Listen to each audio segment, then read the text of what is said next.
बड़े सुंदर विचार है तुम्हारे सुदीप और तुम्हारे इन मित्रों के भी। तुम लोगों को लगता है कि हम औरतें करती क्या है। काश तुम लोग यह समझ पाते कि औरत ईश्वर की सबसे खास रचना है। तुम लोगों को जरा सी चोट लग जाए या एक हड्डी टूट जाए तो इतना चिल्लाते हो। काश वह दर्द महसूस कर पाते जब हम एक बच्चे को जन्म देते हैं जो 20 हड्डियों के एक साथ टूटने के बराबर दर्द होता है। उस पर यह सुनने को मिलता है कि औलाद पैदा करके कोई महान काम नहीं किया। तुमने कभी उसे घर से निकाल देने की तो कभी उसे तलाक देने की धमकी देते हो, और अगर इससे भी संतुष्टि नहीं मिलती तो उसके माँ बाप को बुलाकर उन्हें जलील करते हो। लोगों को क्या लगता है कि औरत कोई खिलौना है जिसे जब चाहा खेला और तोड़कर फेंक दिया। अकेली औरत को देखकर तुम पुरुष उस पर दानव की तरह टूट पड़ते हो। हम तो ऐसा नहीं करती अकेले पुरुष को देखकर।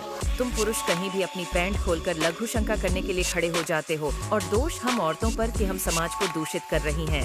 अगर यह कह दे कि हमारा तन मन हमारा है, इस पर हमारा पूरा अधिकार है। हम जिसे चाहे दे तो समाज और मर्यादा का उल्लंघन है। सिर्फ औरतें ही विवाह के समय दान में क्यों दी जाती हैं, मर्द क्यों नहीं? क्योंकि मर्दों में दूसरे का घर बसाने की शक्ति ही नहीं है।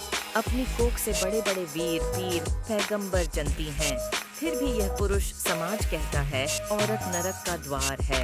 उसे जन्म से चुप रहना सहना सिखाया जाता है। जहाँ उसने अपने सम्मान और रक्षा के लिए आवाज उठाई मार दी जाती है। अपने वात्सल्य और छाती से जीवन सींचती है, और उसी छाती के कारण तुम जैसे लोगों की गंदी नजरों का शिकार होती है। उसे तार तार कर अपमानित कर सड़कों पर फेंक देते हो। जिससे प्रेम करती है उस पर आंखें बंद कर विश्वास करती है।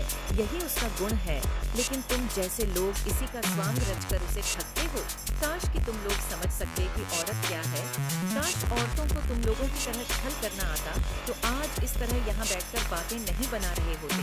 तुम जैसे खोखले विचारों वाले लोगों के बीच खड़े होने में भी मुझे घुटन हो रही है। कहते हुए सुधा लॉन की खुली हवा में सांस लेने चल दी। सुदीप और उसके मित्र वहीं सिर झुकाए शर्म से बैठे रहे। ऐसा लग रहा था जैसे आज उन्हें किसी ने आईना दिखा दिया और वह आईने में अपना चेहरा ही नहीं देख पा रहे हैं।